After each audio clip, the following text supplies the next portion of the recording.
সুপ্রিয় দর্শক, আমি অ্যাস্ট্রোলজার কেসি পাল। আমার আজকের আয়োজন 12 মিনিটে নিজের ভাগ্য নিজে জানুন।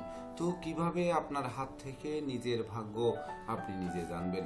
দেখুন, সর্বপ্রথম যদি দেখি যে আপনার হাতে শুক্রের পর্বটি বৃহৎ অংশ নিয়ে শুক্রের পর্ব বিস্তৃত। এই বিস্তৃত শুক্রের পর্ব বলছে যে আপনি সুখী মানুষ, যশস্বী মানুষ, খ্যাতিমান মানুষ, শিল্পী, শিল্পপ্রিয় মানুষ, অধ্যয়ন অধ্যাপনা বৃত্তিতে নিযুক্ত থাকা মানুষ, সেই সঙ্গে বিশেষ করে আপনার জ্ঞানের পরিধি বিস্তৃত। তবে আপনার যদি ভাই বোনের কথা বলি, তাহলে দেখুন এই যে শুক্রের পর্বতের 3টি রেখা রয়েছে, অর্থাৎ ভাই বোন 3-এর অধিক হবে, অর্থাৎ 3জন তো হবেই, আর আপনি একজন অর্থাৎ 4জন হবেন। সেই সঙ্গে আপনার শুক্রের পর্বতে সুস্পষ্ট 2টি প্রভাব রেখা রয়েছে, এটি আপনাকে নিঃসন্দেহে প্রভাব প্রতিপত্তি দেবে।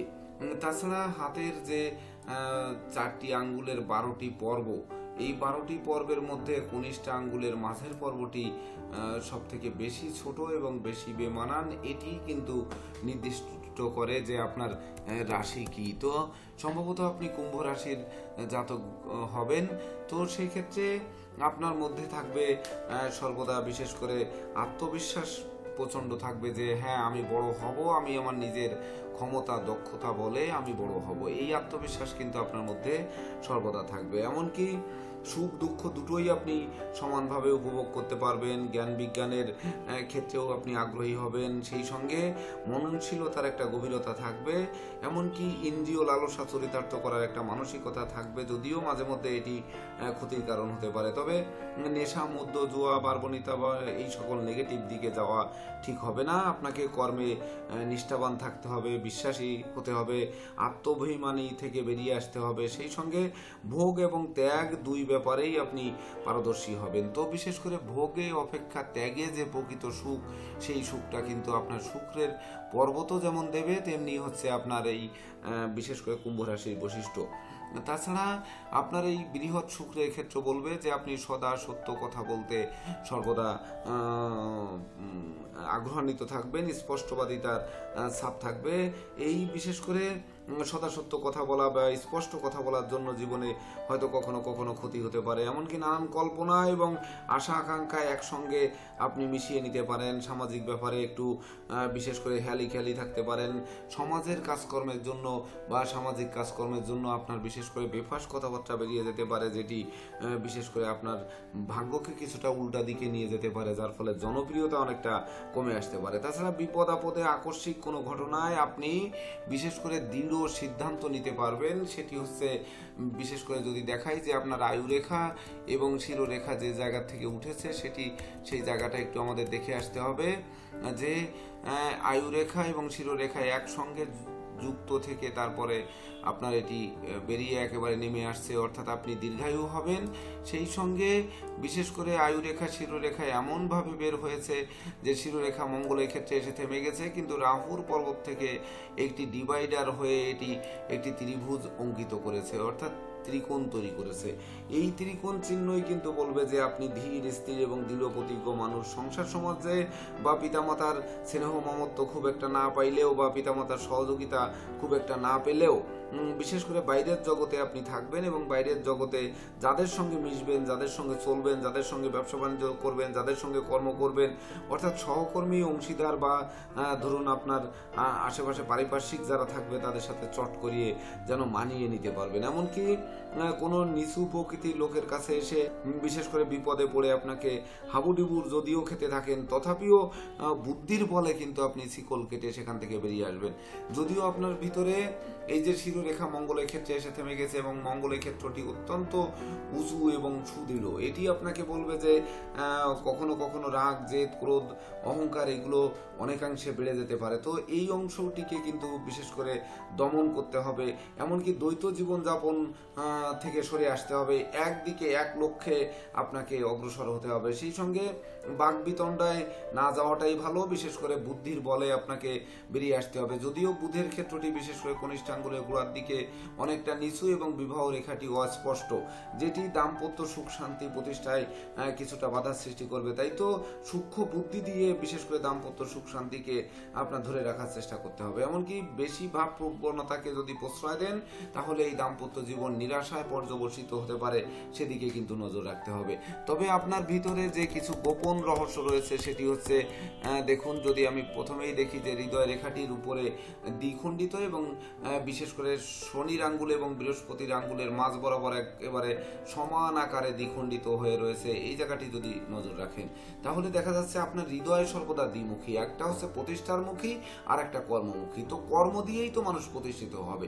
শুধু ঘরে বসে পুড়ে হয়ে থেকে আপনি ভাগ্যের দোহাই দেবেন না, এমনকি ভাগ্য নিয়ে আপনি বসে থাকবেন না। আপনি কর্ম করার জন্য সর্বদা উদ্যোগী হবেন।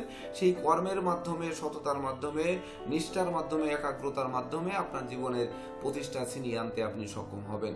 যদিও বিশেষ করে আপনার হৃদযন্ত্রের কিছু প্রবলেম, উচ্চ নিম্ন রক্তচাপ, হার্ট অ্যাটাকের প্রবলেম, এগুলোতে ভোগাতে পারে, তথাপিও সেটি দীর্ঘস্থায়ী হবে না। তাছাড়া আরেকটি জিনিস যদি দেখেন যে রবি রেখাটি কিন্তু আপনার রবির মাঝখান থেকে ওঠেনি, মাঝখানে বিশেষ করে একটি জটুলের মতো বিশেষ করে আমাদের শক্ত হয়ে বসে আছে, যার জন্য রবি রেখাটি নেমেছে কিন্তু রিং ফিঙ্গারের গোড়া থেকে এবং মধ্যমা আঙ্গুলের পাশের যে অংশ, এই লক্ষ্য করুন, সেখান থেকে নেমে হৃদয় রেখা ভেদ করেনি।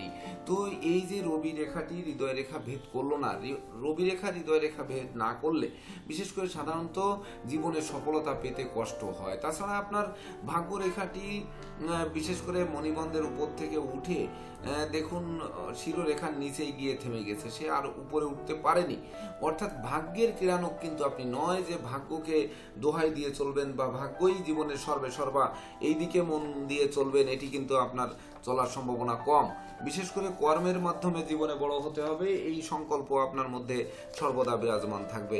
তাই তো আপনি সর্বদা বিশেষ করে ভাগ্য নিয়ে লড়াই করবেন না, এমনকি ভাগ্যের উপর ছেড়ে দিয়ে আপনার বসে থাকার মনোভাব কিন্তু এখানে নেই।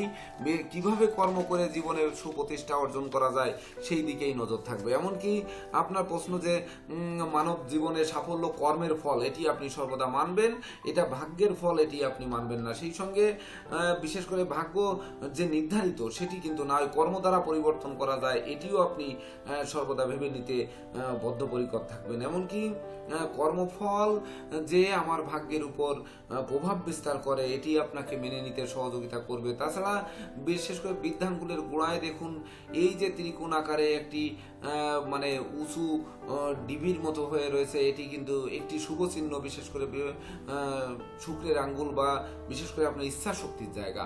তো আপনার জীবনে অনিচ্ছা নেই, যে কাজে দেবেন সেই কাজ শেষ না করা পর্যন্ত স্বস্তি নেই, এমনকি সেই কাজে বিজয়ী হতে হবে। তার জন্য আপনি কর্মপাগল মানুষ। তাছাড়া রাহু যে আশা আকাঙ্ক্ষা আপনাকে বাড়িয়ে দিচ্ছে, রাহুকে যে ডিভাইডার করেছে, প্রথম রেখাটি ডিভাইডার করেছে এমনভাবে যে আয়ু রেখার সঙ্গে মিলিত হয়েছে, বোঝাই যাচ্ছে না, এবং পরবর্তী যে ডিভাইডারগুলো করেছে সেটি কিন্তু আপনাকে যতই দুশ্চিন্তায় ফেলুক না কেন, সেই দুশ্চিন্তার শিকল কেটে আপনি নিজের ভাগ্য নিজে গড়ে এমনকি আপনি উপভোগ করবেন এক রাজকীয় সময়। যদিও বিশেষ করে পরিশ্রম করেন আপনি, ঠিকই পরিশ্রমী মানুষ, এমনকি তবে সেটি ন্যায়ের পথে পরিশ্রম করবেন, কখনো অন্যায়ের পথে নিয়ে যাবে না। কারণ মণিবন্ধের রেখার উপরে আপনার যদি লক্ষ্য করতে হয় তাহলে দেখবেন যে মণিবন্ধের রেখার উপরে শুক্রের পর্বত থেকে আড়াআড়ি মণিবন্ধের একেবারে যেখান থেকে ভাগ্য রেখা উঠেছে এবং শিকড়ের মতো যেখানে রেখা বেরিয়ে রয়েছে, এমনকি আয়ুরেখা এই পর্যন্ত আসেনি, কিন্তু ঠিক আয়ুরেখা যে পর্যন্ত আসছে তার উপর পর্যন্ত কিন্তু আপনার এই রেখাগুলো রয়েছে। এই রেখাগুলো বলছে যে আপনাকে সহযোগিতা করার জন্য বিভিন্ন অ্যাঙ্গেলে বিভিন্ন দিক থেকে সহযোগিতা করার জন্য চেষ্টা করছে আপনার ভাগ্য রেখাকে, কিন্তু আপনি সহযোগিতা নিচ্ছেন না। আপনি নিজে না নিয়ে বরং নিজ পায়ে কিভাবে দাঁড়ানো যায় সেই দিকে নজর করছেন। এমনকি কম পরিশ্রমে আপনি জীবনে সফল হবেন এই আশা আকাঙ্ক্ষাও কিন্তু আপনার নেই।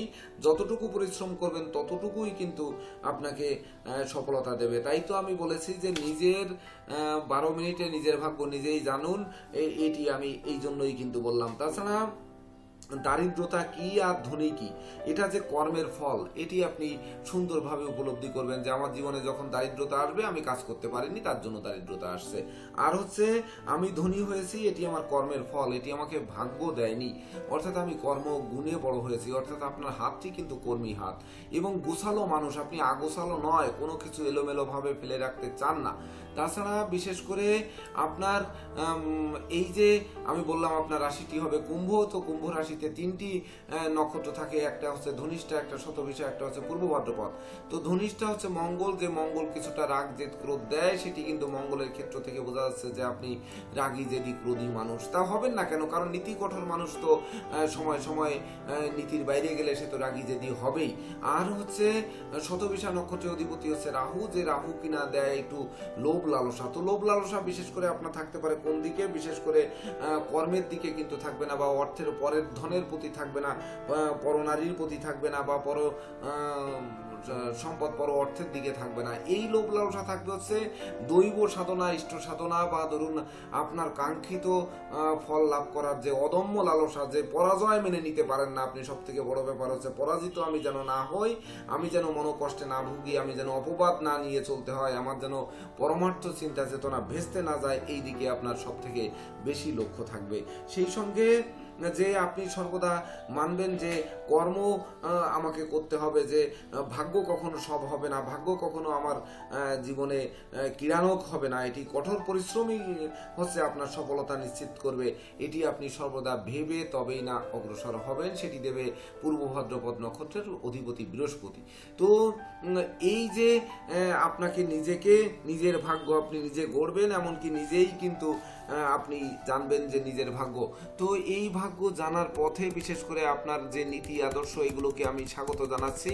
হ্যাঁ, আপনি কর্ম দিয়ে আপনার জীবনকে গড়তে চান, তবে সব সময় কিন্তু কর্ম দিয়ে জীবনকে গড়া যায় না, এটি একটু মাথায়ও রাখতে হবে। বিশেষ করে আপনার ভাগ্যরেখা যেহেতু অস্পষ্ট এবং রবি রেখায় অস্পষ্ট, সূর্য উদিত না হলে কিন্তু দিন হবে না, আর ভাগ্যরেখা নেই, ভাগ্যে না থাকলে আসলে এটা ধরে রাখা কিন্তু কঠিন। তাছাড়া আঙ্গুলের গ্রন্থিতে কিন্তু আপনার ফাঁকা রয়েছে, যদিও ছায়া পড়ার কারণে দেখা যাচ্ছে না, কিন্তু এটি কিন্তু ফাঁকা, অর্থাৎ সঞ্চিত অর্থ কিন্তু বেরিয়ে যাচ্ছে। এক্ষেত্রে আমি আপনাকে বলবো যে রবির চুনি আর কেতুর ক্যাটসাই, এই দুটি রত্ন ধারণ করবেন, দেখবেন আপনার বাধা বিপত্তি দূর হবে, সুনাম যশ খ্যাতি প্রতিপত্তি বাড়বে, এমনকি আপনি যেটি চাইছেন সেটি আপনি পাবেন। তো দর্শকবৃন্দ, আমার এই হাত অ্যানালাইসিসে যদি কেউ হাতের ছবি পাঠাতে চান, তাহলে অবশ্যই স্পষ্ট হাতের ছবি সাদা কাগজের উপর রেখে তারপর ছবি তুলে পাঠাবেন। এবং যিনি হাত পাঠিয়েছেন, যদি সত্যিকার অর্থে আমার দেওয়া প্রেডিকশন আপনার জীবনের সঙ্গে মিল খায়, তখন বিশেষ করে কমেন্ট করে জানাতে পারেন, বা পার্সোনাল একটি মেসেজ আমাকে হোয়াটসঅ্যাপে দিতে পারেন। তো আমার আজকের আয়োজন এই পর্যন্তই। আপনারা ভালো থাকুন, সুস্থ সুন্দর থাকুন। আপনি নিজের ভাগ্য নিজে জেনেছেন, এমনকি নিজেই গড়ে তুলুন যে আপনার জীবনে যে ত্রুটি বিচ্যুতি রয়েছে সেগুলো থেকে কিভাবে বের হওয়া যায়, সেখানে তবেই না আমি আমার শ্রম সার্থক মনে করব। তো অসংখ্য ধন্যবাদ এবং কৃতজ্ঞতা জানিয়ে আজকের মতো সমাপ্ত করছি। শুভ নমস্কার।